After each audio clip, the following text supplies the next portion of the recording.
नमस्कार, आप लाइव बिहार देख रहे हैं। मैं हूं राजमोहन तिवारी।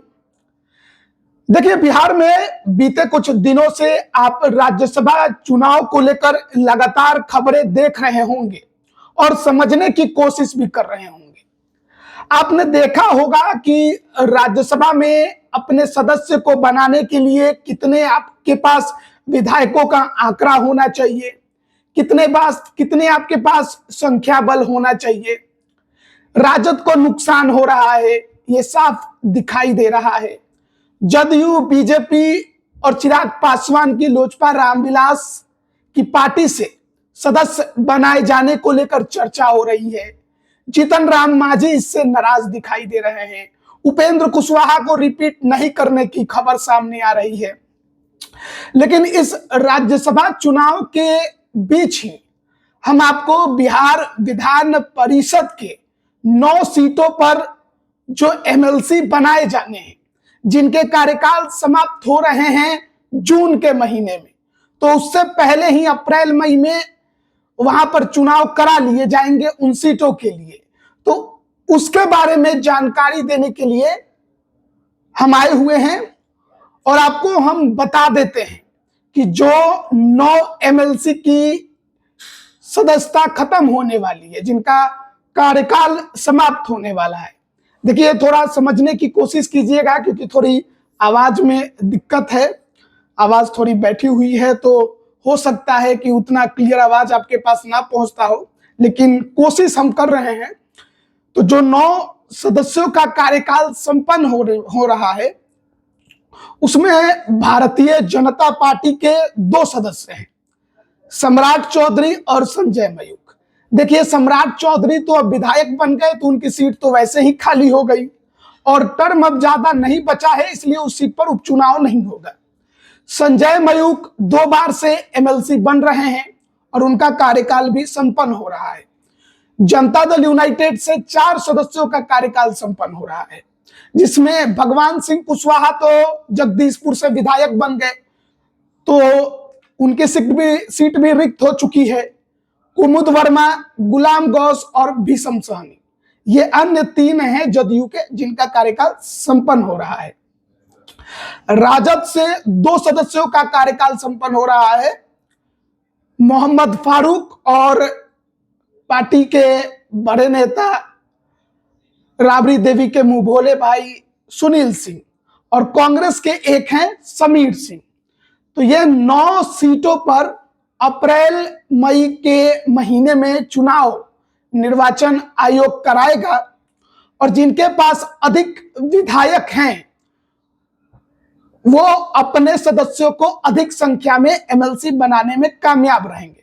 देखिए, बिहार विधान परिषद में कुल 75 सीटें हैं और 75 सीटों को अलग अलग कोटे में बांटा गया है। उन अलग अलग कोटे में 27 सीटें विधानसभा कोटे की होती हैं, जहां पर हर 2 साल के बाद सीटें खाली होती हैं, 9 सीटें, और उस पर चुनाव होता है। तो पिछली बार 2024 में खाली हुई थी 9 सीटें और इस बार 2026 में खाली हो रही हैं। तो हर 2 साल पर यह क्रिया जो है वो चलती रहती है, क्योंकि विधान परिषद कभी भंग नहीं होता है। हर 2 साल पर 1/3 सदस्य का कार्यकाल संपन्न होता है और फिर उस सीटों पर चुनाव कराया जाता है। फिर 2 साल बाद किसी दूसरे सदस्यों का कार्यकाल संपन्न होता है, फिर उस पर चुनाव कराया जाता है। तो विधानसभा कोटे की 27 सीटें हैं, जिनमें से 9 सीटों का 1/3 सीटों का कार्यकाल समाप्त हो रहा है। और कौन कौन वो नेता हैं, किस पार्टी के हैं, वो भी हमने आपको बताया। अब इन 9 सीटों पर एमएलसी बनने की होड़ जदयू और बीजेपी में लग गई है। चिराग पासवान की पार्टी में भी लगी हुई है। मांझी जी अलग दावे ठोके हुए हैं, उपेंद्र कुशवाहा अपने बेटे के लिए जी जान लगाए हुए हैं। अब बीजेपी और जदयू के पास तो इतना संख्या बल है विधायकों का कि वो अपना एमएलसी बना ले। कम से कम 3 एमएलसी तो वो अपने बड़े आसानी से बना लेंगे, क्योंकि एक एमएलसी बनाने के लिए 25-26 विधायकों का लगभग आवश्यकता होता है। तो 85 विधायक जदयू के हैं और 89 विधायक बीजेपी के हैं, तो 3-3 तो बना लेंगे। उसके बावजूद भी उनके पास कुछ विधायकों की संख्या बच जाएगी, और सबके मिलाकर कुछ अन्य सीटों पर भी वो अपने सदस्यों को आगे भेज सकते हैं। लोजपा रामविलास के पास 19 की संख्या है, तो 5-6 विधायक उनके साथ जुड़ जाएंगे बीजेपी जदयू से, तो वो भी अपने एक सीट पर एमएलसी किसी को भी बना सकते हैं। देखिए 2020 में जब इन सीटों पर एमएलसी का चुनाव हुआ था, जब इन 9 सीटों पर पुराने एमएलसी का कार्यकाल समाप्त हुआ था जो 2014 में बने थे, और 6 साल बाद 2020 में उनका कार्यकाल जब समाप्त हुआ, तो जातीय आंकड़ों के हिसाब से अगर समझिएगा तो उस समय अति पिछड़ा समाज के 2 एमएलसी का कार्यकाल समाप्त हुआ था, भूमिहार समाज के 3 एमएलसी का कार्यकाल समाप्त हुआ था, पिछड़ा समाज के 1 एमएलसी का कार्यकाल समाप्त हुआ था, मुस्लिम समाज के 1 एमएलसी का कार्यकाल समाप्त हुआ था, अनुसूचित जाति और कायस्थ समाज के 1-1 एमएलसी का कार्यकाल समाप्त हुआ था। ये 9 सीटें इस जातीय आंकड़ों के अनुसार खाली हुई थी। लेकिन 20 में जब चुनाव हुआ तो उन जातीय आंकड़ों को अगर आप देखेंगे तो उसमें बड़ा परिवर्तन हुआ। जहां 2 अति पिछड़ा समाज का कार्यकाल संपन्न हुआ था, लेकिन 2020 में जब इन सीटों पर चुनाव हुआ तो अति पिछड़ा समाज से 3 नेताओं को एमएलसी बनाया गया। जनता दल यूनाइटेड ने तो अपने तीनों कोटों पर अति पिछड़ा को ही भेजा। 2 कुमुद वर्मा और उसी में एक भीषम सहनी, और एक मुस्लिम समाज के आते हैं गुलाम गौस, प्रोफेसर गुलाम गौस, लेकिन वो भी मुसलमानों में राइन बिरादरी के हैं जो कि अति पिछड़ा समाज से ही आता है। तो उस लिहाज से देखिएगा तो मुसलमान समाज के भी अति पिछड़ा को जोड़ दीजिएगा तो 4 अति पिछड़ा एमएलसी बने थे।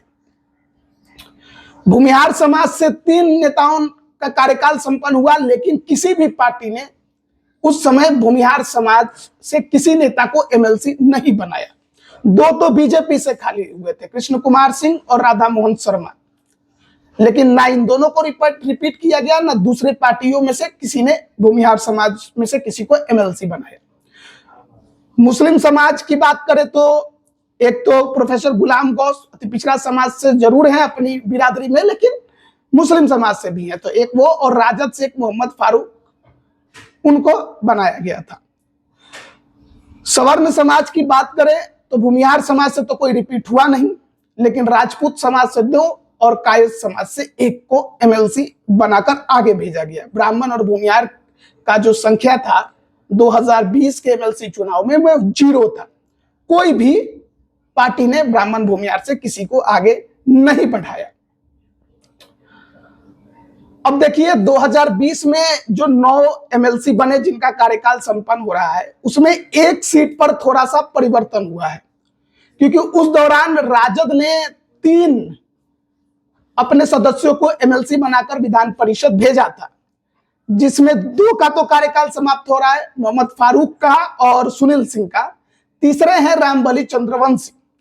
लेकिन क्योंकि बीच में पार्टी ने उनको पार्टी विरोधी गतिविधि का आरोप लगाकर उनकी सदस्यता खत्म कराई, और क्योंकि इस बहुमत एनडीए के पास था, ऐसे परिस्थिति में उस सीट को जनता दल यूनाइटेड ने अपने खाते में लिया और भगवान सिंह कुशवाहा को एमएलसी बनाकर भेज दिया, जो कि अब विधायक बन गए, उनकी सीट खाली हो गई।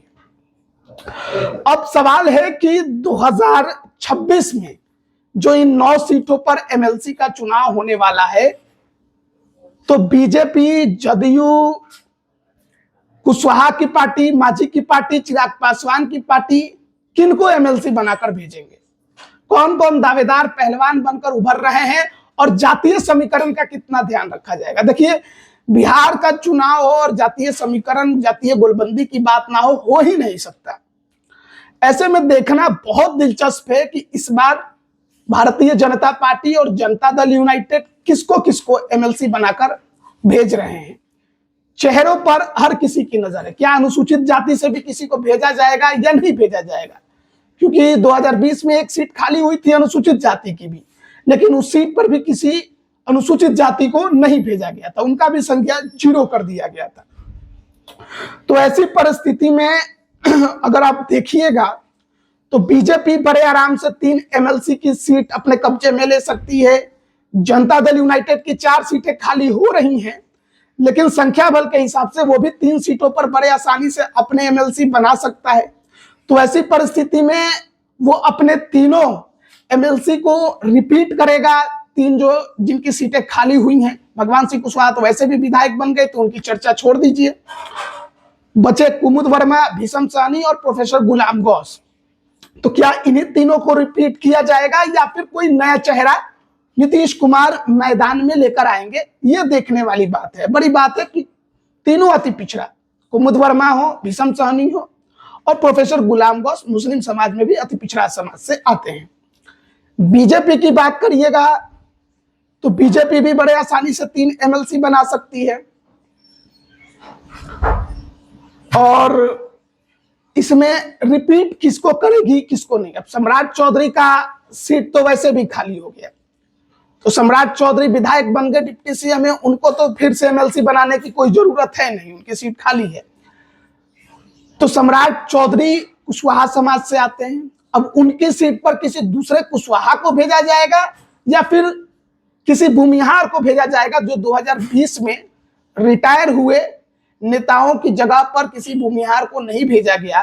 तो क्या इस बार यहां व्यवस्था की जाएगी? सवाल यह है, भूमिहार, ब्राह्मण या फिर दूसरे समाज का पिछड़ा, अति पिछड़ा या एससी समाज से भी किसी को भेजा जाए। तो 3 एमएलसी तो बना सकता है। संजय मयूख 2 बार से एमएलसी बन रहे हैं, क्या उनको 3rd टर्म भी एमएलसी पार्टी बनाएगी या फिर उनकी जिम्मेदारी दूसरी उनको दी जाएगी, उनका एडजस्टमेंट कहीं और होगा? क्योंकि नितिन नवीन के राज्यसभा जाने की चर्चा है, बांकीपुर की सीट खाली होगी, वो भी कायस्थ समाज से, संजय मयूख भी कायस्थ समाज से।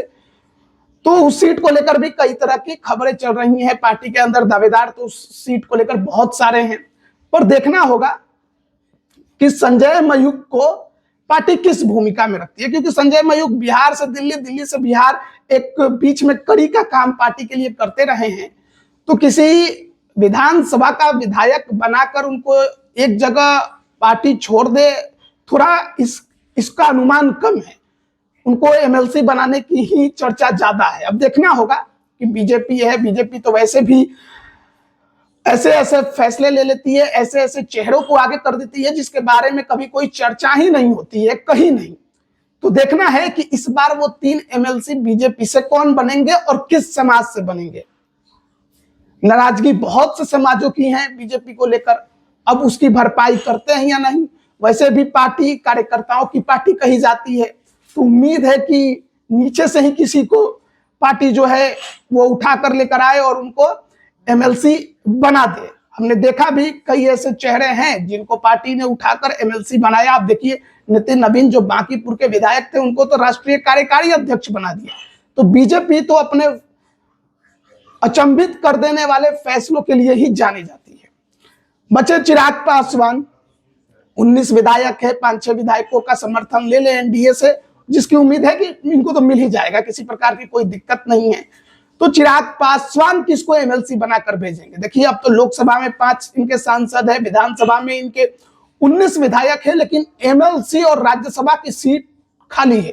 ना विधान परिषद में एक भी इनका सदस्य है, ना राज्यसभा में इनका एक सदस्य है। लेकिन इसका पूरा अनुमान है, चिराग पासवान को पूरी उम्मीद है कि राज्यसभा उनको मिल जाएगा इस बार। आंकड़े हैं ठीक ठाक विधायकों का उनके पास, और जो संख्या बल विधानसभा में उस लिहाज से उनको एक एमएलसी का भी मिल जाएगा। इस हिसाब से चारों सदन में उनका प्रतिनिधित्व हो जाएगा। अब सवाल है कि चिराग पासवान किसको एमएलसी बनाकर भेजेंगे विधान परिषद में? क्या वो परिवार से होगा? देखिए इनके भांजे गरखा से विधानसभा का चुनाव लड़े, लेकिन चुनाव हार गए। तो क्या अपने भांजे का सेटलमेंट बिहार विधान परिषद में करेंगे, परिवार से ही किसी को करेंगे? या फिर कोई पैरासूट से भी एमएलसी के लिए उतर सकता है? चिराग पासवान की पार्टी में तो ये भी होता है, कोई बाहरी चेहरा भी मैदान मार ले जाता है। या फिर कोई पार्टी के कार्यकर्ता को टिकट देंगे, क्योंकि विधानसभा के चुनाव में तो जरूर कार्यकर्ताओं को थोड़ा बहुत उन्होंने तवज्जो दिया और टिकट दिया, ये हमने देखा। कुछ बाहरी दूसरी पार्टियों से भी लाकर टिकट दिया, लेकिन कार्यकर्ताओं को भी टिकट उन्होंने दिया है इस बार के विधानसभा चुनाव में। इसमें इस बात को आप नकार नहीं सकते हैं। तो एमएलसी में भी कार्यकर्ता को तवज्जो मिल सकता है। अब वो कौन कार्यकर्ता होगा, या परिवार का होगा या पैरासूट का होगा, ये देखना होगा, और किस समाज का होगा। क्योंकि एससी समाज से पिछली बार तो किसी को प्रतिनिधित्व एमएलसी के लिए मिला नहीं 2020 में विधानसभा कोटे से। तो इस पर भी सबकी निगाहें हैं। तो 3 जेडीयू, 3 बीजेपी, 1 चिराग पासवान, लेकिन 202 का आंकड़ा है पूरे एनडीए के पास। तो एक अन्य सीट पर भी वो अपने किसी भी पार्टी के उम्मीदवार को विधान परिषद में भेज सकते हैं। तो उस सीट की लड़ाई है। उपेंद्र कुशवाहा ने अपने बेटे को बिना सदन में भेजे मंत्री बना दिया, तो वो सीट हर हाल में उनको चाहिए। भाई मेरा बेटा तो मंत्री है, अगर 6 महीने में सदन का सदस्य नहीं बना तो वो भी हाथ से निकल जाएगा। जीतन राम मांझी अलग अड़ गए हैं कि भाई राज्यसभा का दावा किया था, वादा किया था, और विधान परिषद का वादा किया था। लोकसभा में 2 सीटों का वादा किया, 1 ही मिला। तो मांझी जी अड़े हुए हैं कि हमको राज्यसभा भी चाहिए, विधान परिषद भी चाहिए। हालांकि विधान परिषद में तो उनके बेटे जो हैं वो पहले से ही एमएलसी बने हुए हैं, तो विधानसभा में उनका दावा कमजोर दिखता है, लेकिन राज्यसभा में पूरा दावा ठोके हुए हैं।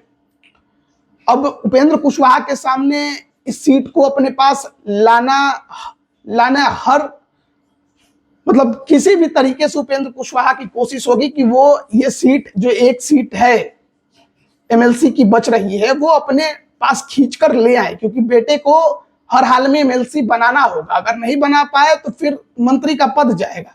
हालांकि उनके पास एक और मौका है, जो मंगल पांडे विधायक बनके उनकी सीट खाली हुई है और 2030 तक का कार्यकाल वो बचा हुआ है। वो इन 9 सीटों से अलग वो सीट है।